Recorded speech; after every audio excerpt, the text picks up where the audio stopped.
ভাই সাহেব, ভাই সাহেব, আগামীকাল সকাল 10 ঘটিকায় আমি আমার বউকে ডিভোর্স দিব। আপনাদেরকে সাক্ষী করে গেলাম।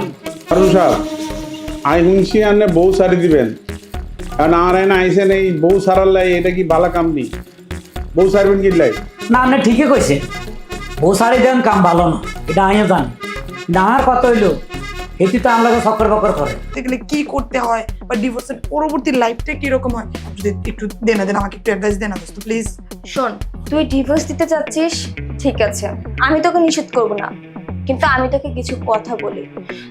আর কয় কিপটা, আর কয় জন্মের শতান, আমি বলে কিছু বুঝি না, এটি বলে অনপাস কথা নাই, আমি বলে বুড়ো হয়ে গেছি, নানান ধরনের আজে বাজে কথা বলে। তোর যদি মনে হয় আমার কথাগুলো শুনে আমি ঠিক বলছি, তখন তোর যেটা মনে হয় তুই সেটাই করবি। আমার তো ডিভোর্স হয়ে গেছে, এখন আমি আমার মা বাবার সাথেই থাকি, কিন্তু জানিস আমি না ভালো নেই। কেন? ভাই সাহেব, ভাই সাহেব, আগামীকাল সকাল 10টায় আমি আমার বউকে ডিভোর্স দেব। আপনাদেরকে সাক্ষী করে গেলাম। ভাই সাহেব, ভাই সাহেব, আগামীকাল সকাল 10টায় আমার বউকে আমি ডিভোর্স দেব সকাল 10 ঘটিকায়। ভাই সাহেব, ভাই সাহেব, আগামীকাল সকাল 10 ঘটিকায় আমার বউকে, আগামীকাল সকাল 10 ঘটিকা। আসসালামু আলাইকুম। ওয়ালাইকুম সালাম। শুনুন, আপনি বোনকে ডিভোর্স দিবেন? অবশ্যই ডিভোর্স দিব আগামীকাল সকাল 10 ঘটিকা। ফাইম মিউজিকে আপনারা দাওয়াত আসবেন। কিসের জন্য দিবেন? ডিভোর্স দিব অনেক কারণ আছে, ওখানে শুনবেন। ফাইম মিউজিকে আসেন, ঘটনা সব জানতে পারবেন। কেন বউকে ডিভোর্স দিব আগামীকাল সকাল 10টায় আমি আমার বউকে ডিভোর্স দিব। এবার আপনি সরেন। আসসালামু আলাইকুম। ওয়ালাইকুম আসসালাম। ভাই সাহেব, কি হয়েছে? মন খারাপ কেন তোর? কি করব বল, তুই তো জানিস কোন ক্রাইসিসের মধ্য দিয়ে আমার বিয়েটা হয়েছে। বাবা সুইসাইড করবে, মা সুইসাইড করবে, অমুক করবে, তমুক করবে, এসব ভয় দেখে এরকম একটা বুইরা খাটাসের কাছে আমার বিয়ে দিচ্ছে। আমার জীবনটা একদম অতিষ্ঠ হয়ে গেছে। কি করব আমি এই বুইরাকে নিয়ে?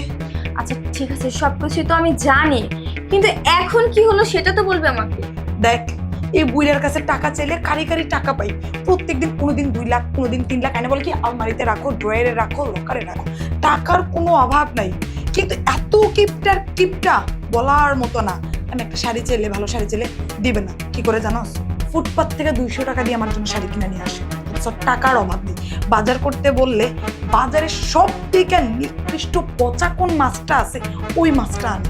এগুলা সংসার, তার মধ্যে মনের সুখ নাই, শারীরিক সুখ নাই, কোনোটাই নাই। এই সকালবেলা অফিসে যাবে, তারপরে লাইসে এভাবে জায়গায় পুরা বুসবুস করে ঘুমাবে। আমি কি পাশে একটা মানুষ না কলা গাছ? কিছুই তার যায় আসে না। আমি কি করবো? আমি তো বুড়া হই না, আমার তো জীবনটা চালাইতে হবে না? ঠিক আছে, তোর সব কথাই আমি বুঝতে পারছি, এখন তুই কি করতে চাচ্ছিস? আমি ওরা ডিভোর্স দিতে চাচ্ছি। ডিভোর্স? হ্যাঁ, সেই জন্যই দোস্ত তোর কাছে আসছি। তুই তো তোর হাজবেন্ডকে ডিভোর্স দিয়ে আসছিস। এখন ডিভোর্সের প্রসেসিংটা তো আমি জানি না, বা ডিভোর্স দিতে গেলে কি করতে হয়, বা ডিভোর্সের পরবর্তী লাইফটা কিরকম হয়, যদি একটু দেন আমাকে একটু অ্যাডভাইস দেন দোস্ত প্লিজ। শোন, তুই ডিভোর্স দিতে চাচ্ছিস, ঠিক আছে, আমি তোকে নিষেধ করব না, কিন্তু আমি তোকে কিছু কথা বলি। তোর যদি মনে হয় আমার কথাগুলো শুনে আমি ঠিক বলছি, তখন তোর যেটা মনে হয় তুই সেটাই করবি। আমার তো ডিভোর্স হয়ে গেছে, এখন আমি আমার মা বাবার সাথেই থাকি, কিন্তু জানিস আমি না ভালো নেই। কেন? তোর আবার অশান্তি কিসে? তুই তো বাবা মায়ের একমাত্র মেয়ে। আমার স্বামীর সাথে যদি ঝগড়াও করছি না, তাও কিন্তু আমি ভালো ছিলাম, কিন্তু আমি অনেক বড় ভুল করেছি ওকে ডিভোর্স দিয়ে। এখন ডিভোর্স দিয়ে আমি আমার মা বাবার সাথে আছি। ডিভোর্সের পর একটা মেয়ে কখনো না কারো কাছে ভালো হতে পারে না। এই যে আমি আমার বাবার বাড়িতে আছি, কতদিনই ভালো থাকতে পারবো? আমি না এখন আমার বাবা মায়ের কাছে বোঝা হয়ে গেছি, সমাজের কাছে বোঝা হয়ে গেছি। অনেকে আমাকে অনেক ধরনের কথা বলে, অনেক কথা শুনতে হয় আমাকে, কি করব? ওই যে ভুল একটা সিদ্ধান্ত নিয়েছিলাম নিজের স্বামীকে ছেড়ে দেওয়ার, আমার সিদ্ধান্তের কারণে তো আজকে আমাকে ভুগতে হচ্ছে। সেদিন যদি আমি সেই ভুল সিদ্ধান্তটা না নিতাম, তাহলে হয়তো বা আজকে সমাজের মানুষ, আমার বাবা মা কেউ আমাকে আঙুল তুলে একটা কথা বলতে পারতো না। সবাই তো আমাকে এখনই বলে ডিভোর্সি মেয়ে। আমাকে হয়তো বা সারা জীবন এভাবেই থাকতে হবে, মানুষের কথা শুনতে হবে। কি বলছিস? ডিভোর্সের পরে এত অশান্তি পোহাইতে হয়? সরি, তোকে আমি আমার জীবনের সব কথা বলে ফেললাম। আমার কথা শুনে তোর যদি মনে হয় তুই এখন তোর স্বামীকে ডিভোর্স দিবি, তাহলে তুই দিতে পারিস, সমস্যা নেই আমার। কি বাবা, তাহলে স্বামী ভালো হোক মন্দ হোক স্বামীর ঘরে থাকাটাই ভালো। আচ্ছা ঠিক আছে, তোর সব কথা তো আমি শুনলাম, আমি একটু ডিভোর্সের ব্যাপারটা ভেবে দেখবো দোস্ত। আমি আজকে আসি। ঠিক আছে। ডিভোর্স এত ঝামেলা। আমি চাই তুই তোর স্বামীকে ডিভোর্স না দিয়ে তোর স্বামীর সাথে থাক, তাহলে ভালো থাকতে পারবি। আমার মতো অবস্থা যেন তোর না হয়।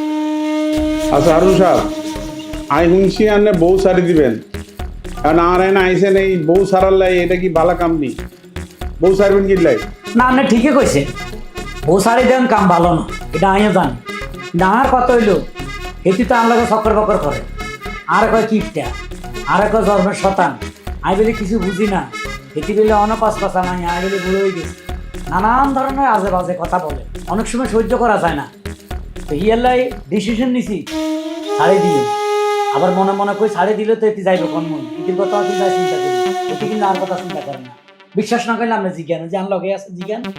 তুমি শুনছুনি তোমার জামাই এলাকা ভরি মাইকিং করছে, এখন তুমি কোনায় যাবা? তুমি তো চলে যাইতে হইবে।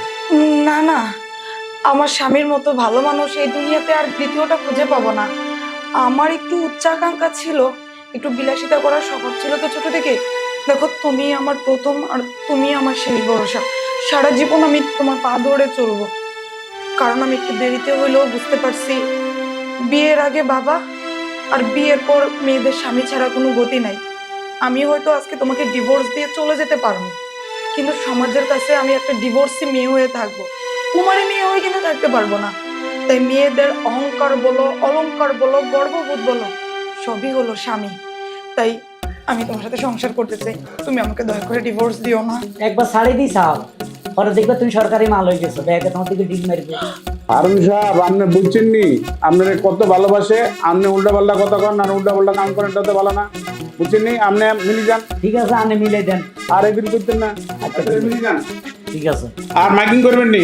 না আর মাইকিং করছেন না। মাইকিং করি মনে করেন যে মানুষ আসে, আমি লগে লগে আসছি, আমি কি রকম আর মিলি যান। মিলি গেছি, আপনি যেহেতু কইছেন আমি মিলি গেছি। হ্যাঁ মিলে গেছে, এমনি না ছাই দেন, সান কিন্তু সান শেয়ার কি সান, ভালোবাসাটা দেন, বুঝছেন নি? আপনি ভালোবাসা স্টক করে দেন, আর কোনো মাইয়া মানুষের দিক তাকাইবেন না, বুঝছেন নি? আর কোনো মাইয়া মানুষের দিকে তাকাইলে তুমি চোখ খুলিয়ে যাইও। আচ্ছা ঠিক আছে, ভালো কথা কইছে, এবার বাইরান যান।